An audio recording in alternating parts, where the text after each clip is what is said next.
All right, so today we are building off of our knowledge of describing a location in a distribution. We've already talked about percentiles, so we're just adding a little bit of a layer to our understanding. So first up, there is really no universally accepted definition of a percentile. Let's say that an individual takes the SAT, scores at the 65th percentile. One interpretation is that 65% of students taking the SAT scored below this individual. Another interpretation is that 65% of students taking the SAT scored at or below this individual.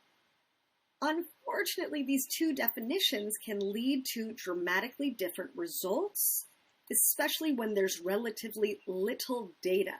When there's a lot of data, they end up being virtually the same. In addition, neither of these definitions is explicit about how to handle rounding. So for me, in our class, for our purposes, keeping in line with how we teach our AP Stat course, we're going to use that second definition, and you've already heard me use it. So a percentile is a number where a certain percentage of scores fall at or below that percentile. And I'm just going to have us round to the nearest percentile. So let me add that here.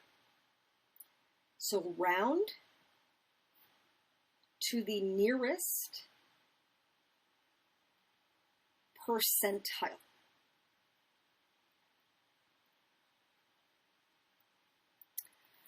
All right, so we have certain types of fractiles. We've already talked about quartiles.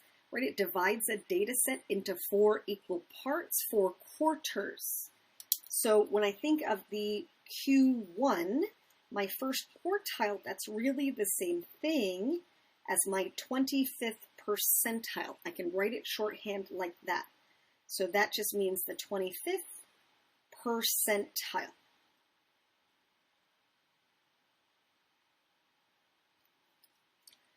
Okay, deciles. So deciles divide a set of data into 10 equal parts.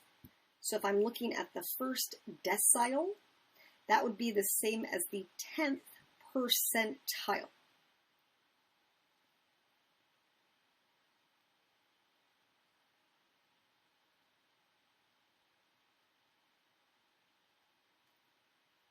Okay, percentiles, we're dividing a set of data into 100 equal parts.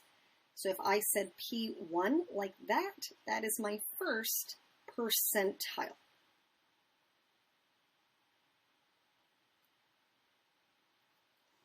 All right, but again, it's really important that we understand what does it all mean.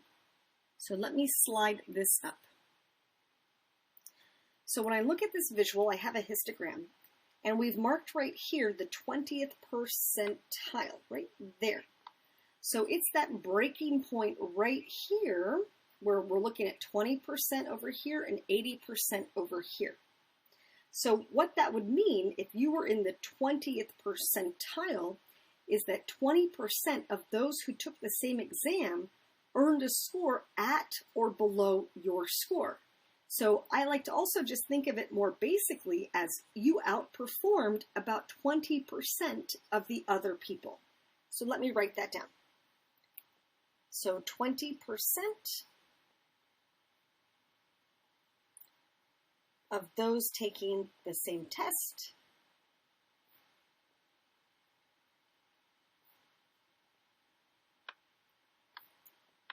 scored at or below your score.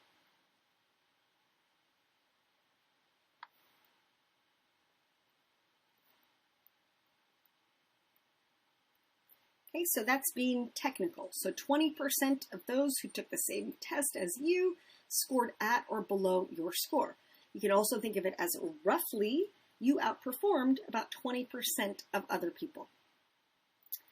Okay, over here I'm giving you a sketch of the median, quartiles, interquartiles, decile, percentile from an ogive. So here we're looking at an ogive. We will practice this skill on the second page. So here what it's just showing you is where our boundaries fall. So this could be someone's score, and this would be the percentile, the 20th percentile, the same as the first quartile or the 2.5th decile. Okay, your median, right, is the same here as your 50th percentile or your second quartile or your 5th decile. So it's just showing you how these could be scores, for example, how it will align as a percentile on the y-axis, which we can also think of as a cumulative frequency or as a cumulative relative frequency. I'll formalize that on the back. All right, next we're looking at an ogive that represents the 2015 SAT test scores of college-bound students. What test score represents the 64th percentile? So we're looking at here percentile, and here are the scores. So I'm looking at what does this data point look like right here. So here's my 64th, we're tracing it over, and we're going down to see where does it look like that score falls. And I have to estimate because I'm not given the raw data. So I would say that that looks a little bit below 1100.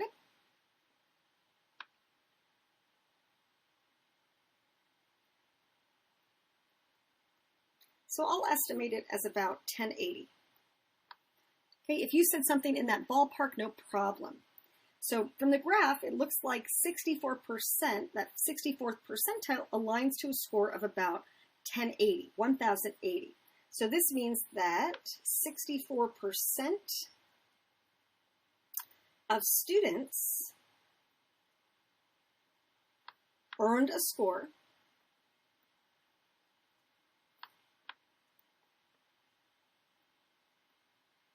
at or below 1080.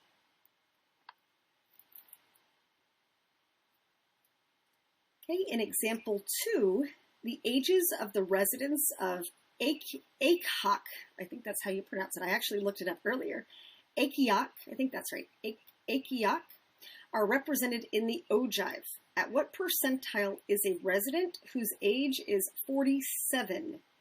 How should you interpret this? So here I'm looking at it in reverse. So the age is 47, so I want to trace it up and over to see what the percentile it would be. And it looks like that is about 85.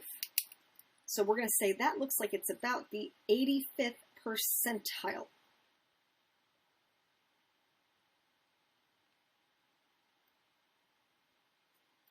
So we would say that 85% of Ogive residents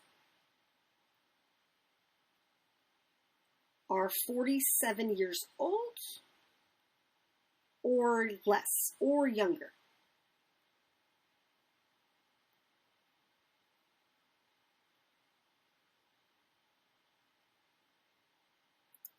So percentile is always expressing the at or below. All right, 2 more examples on this side. So example 3, the points scored per game by a basketball team represent the 3rd quartile. So 3rd quartile. For all teams in the league, what can you conclude about the team's points scored per game? So 3rd quartile. 3rd quarter would be the 75th percentile. So the basketball team scored more points per game, or the same amount, as about 75% of other teams in the league. So let me phrase that here. So the basketball team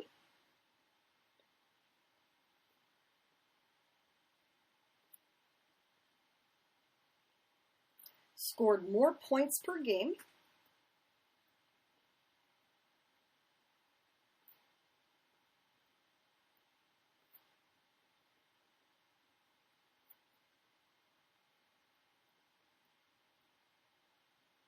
or the same amount of points. I'll just write or the same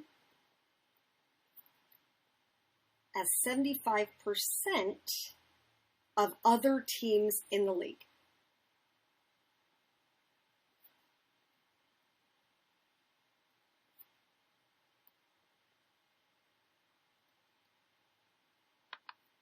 right? So they're outscoring about 75% of other teams in the same league. Okay, example 4. A salesperson at a company sold $6,903,435 worth of hardware equipment last year, a figure that represented the 8th decile of sales performance at the company. What can you conclude about the salesperson's performance? So my 8th decile would be the same as my 80th percentile. So this salesperson really sold the same as or more equipment than 80% of the other salespeople. So this salesperson sold the same or more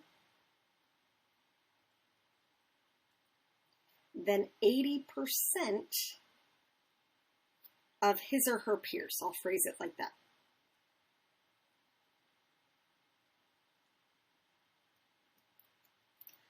So we're always saying when we talk about a percentile, we're saying at or below, okay? Or we're thinking of it as outperforming, right? This salesperson outperformed about 80% of his or her peers, right? Sold the same as or more than 80% of his or her peers. All right, let's do a little flip.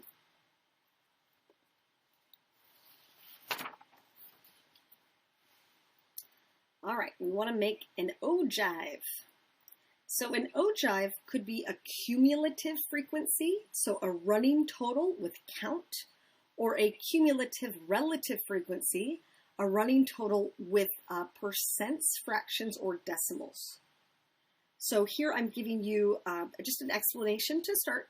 This type of graph is best used when you want to display the total at any given time. Always plot the cumulative frequencies or cumulative relative frequencies on the vertical axis, the y-axis. Plot the points using the upper class boundaries. So the upper class boundaries are right here. These are the upper class boundaries. That is what we are plotting. So let me underline that because that is essential. So upper class boundaries right there. Those are your upper class boundaries. Draw a smooth curve through the points. The points could also be joined with straight lines and include the origin. Check that your graph is an S shape. Okay. All right, so let's build one. So we're looking at a frequency distribution of test scores for 120 students. So the first thing that I want is I want my running total. I want my cumulative frequency. And I really want you to know how to do this by hand before I show you a shortcut in the calculator. So if I'm looking for a cumulative frequency, that's my running total. So if I take the 1, then I add 6 to it, so now I have 7. Now I add 8 to that 7, and I get 15. Add 15 now, and I get 30. Add 17, we get 47. Add 24, and we get 71. Add 22, and we get 93. Okay, add 15, and we get 108. Add 9, and we get 117. Add 3, and we get 120.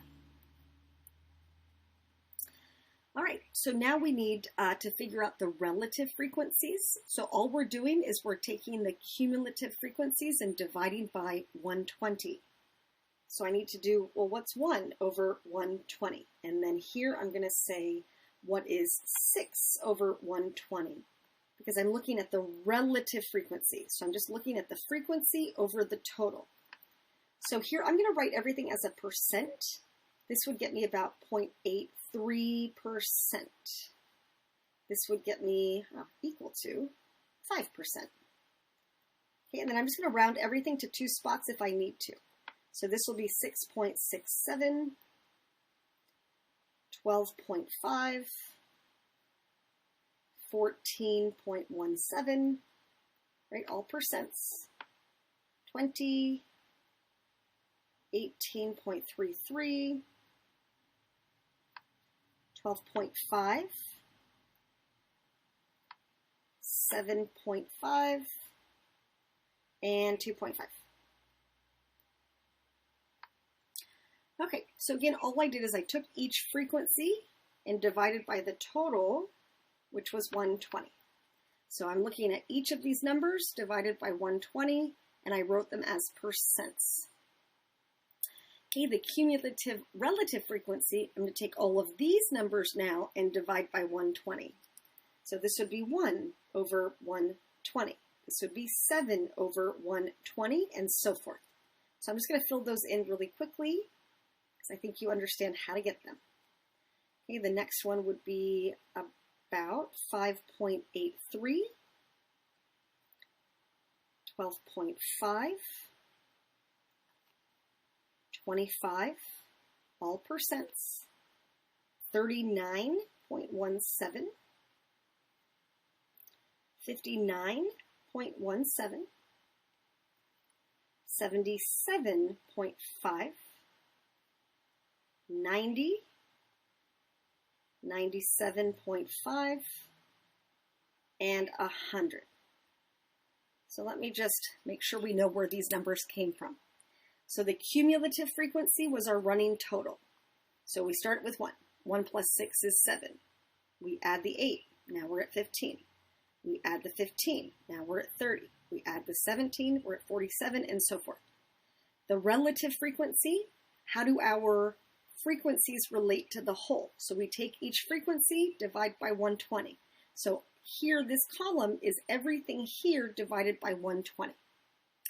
Okay, my cumulative relative frequency, all I'm doing is taking that running total here, dividing it by 120. So each of these cells divided by 120, this is what the running total looks like as a percentage. Makes sense that we end up with 100%. So now we need to graph them. So let me slide up to here so we can see them all together. So here I'm having us create the first ogive that is cumulative frequency. The second one is the cumulative relative frequency. So I'm looking at my cumulative frequency right here. So I'm looking at my running total, right? My counts here, my running totals. Okay, so I start at 0. So I start at the origin. And then remember that we're going to plot using the upper class boundaries. So we're following these numbers right here.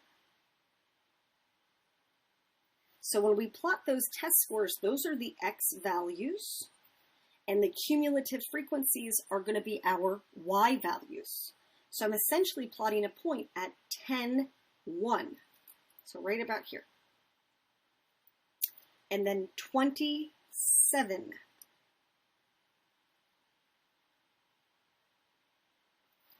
Okay, 30, 15.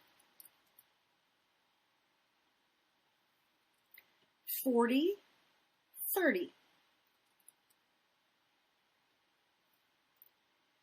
50, 47.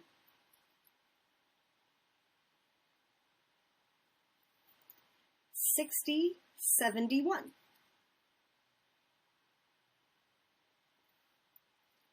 70, 93. 80, 108. 90, 117. And then 100, 120. So I should end up corner to corner. And remember that it should be nice and S-shaped. So again, these upper class boundaries, those were the X values. The cumulative frequencies here, my running total, those were my Y values. And now I'll connect my dots. I'm just going to freehand it. You could use a ruler as well if you want it. Freehand is fine. There we go. That's the first ogive, where the y-axis is cumulative frequency. Now we're going to look at it where the y-axis is cumulative relative frequency. We could also think of this as a percentile. All right, so now Still my x values. The upper class boundaries are my x values. Okay, and then my y-axis are the cumulative relative frequencies over here. So we start at the origin, and then our next point will be 10 and 0.83%. So really low right about there. Okay, 20, we'll go with 5.83, so about here. 30 goes with 12.5. 40 goes with 25.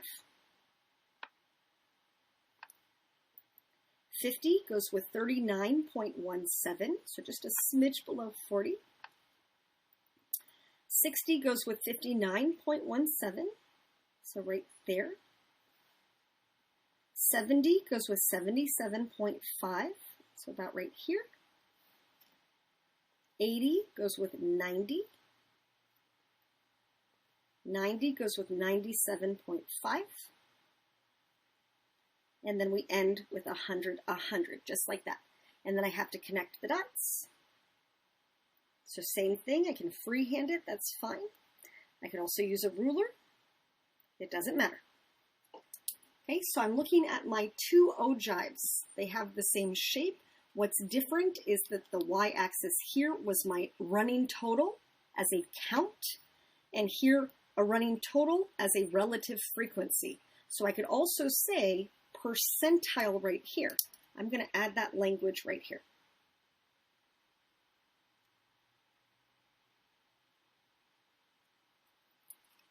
All right, so now I'm going to answer some questions about it based on my graphs.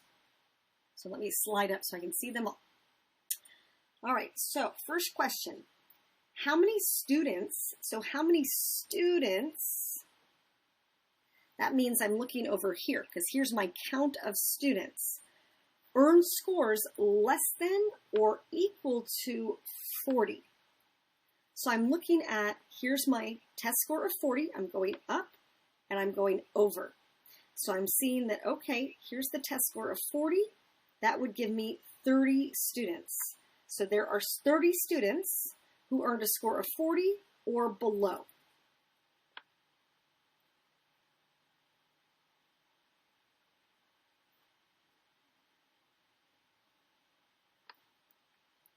What is the percentile? So now I'm looking over here for a student who earns a 70. So percentile, and the score is a 70. So I'm looking here at 70. Here's that score of 70 right here, and I'm tracing it over.